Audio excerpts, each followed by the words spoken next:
बाज की कहानी। पूरी दुनिया में पक्षियों की 10,000 से भी ज्यादा प्रजातियां पाई जाती हैं।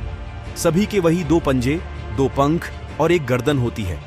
लेकिन इन्हीं में से एक ऐसा पक्षी है जिसकी एक अलग ही पहचान है, जो आसमान का सीना चीर के हजारों मीटर ऊपर 120 किलोमीटर/h की रफ्तार से उड़ डेहता है, जो खुद के कई गुना अधिक वजन के शिकार को भी अपने पंजों पे दबोचकर उड़ डेच जाता है। और इसीलिए उसे पक्षियों का राजा कहा जाता है, जिसे हम बाज के नाम से जानते हैं। और एक बाज इतना ऊंचा मुकाम हासिल करता है अपनी ट्रेनिंग और अपनी पुनर्जन्म की वजह से। अगर आप भी इस दुनिया में एक मुकाम हासिल करना चाहते हैं तो एक बाज को बाज बनने का पूरा सफर आपको जानना बहुत जरूरी है, क्योंकि 25 से 30 की उम्र तक आने के बाद भी लोगों को रिस्क लेने से डर लगता है। लेकिन एक बाज की जीवन की शुरुआत ही रिस्क से होती है। जिस उम्र में बाकी पक्षियों के बच्चे सिर्फ ची ची करना सीखते हैं, उस उम्र में एक मादा बाज अपने बच्चों को पंजों में दबोचकर हजारों मीटर आसमान की ऊंचाइयों में उड़ जाती है, उसे ये बताने के लिए कि तेरा जन्म आसमान का सीना चीर के सबसे ऊपर उड़ने के लिए हुआ है। तेरा जन्म पंछियों का बादशाह बनने के लिए हुआ है। जमीन से हजारों मीटर ऊपर ले जाकर मादा बाज अपने पंजों से उसे छोड़ ढीलाच देती है, और यहीं से शुरू होती है उसकी हाई रिस्क ट्रेनिंग। वो चूजा जमीन की तरफ तेजी से गिरने लगता है। ठोड्ढा नीचे आता है तो उसके पंख खुलने लगते हैं।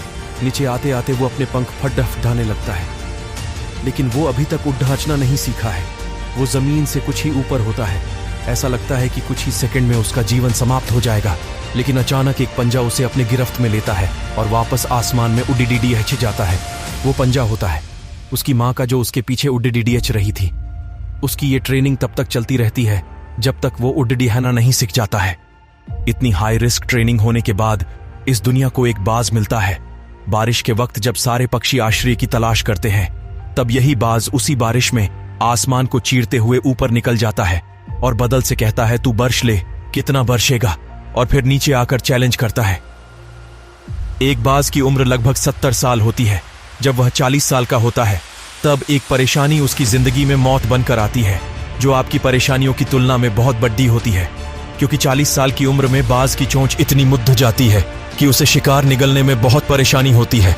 उसके पंख भारी हो जाते हैं, छाती से चिपकने लगते हैं, जिससे उड़ना बहुत मुश्किल हो जाता है।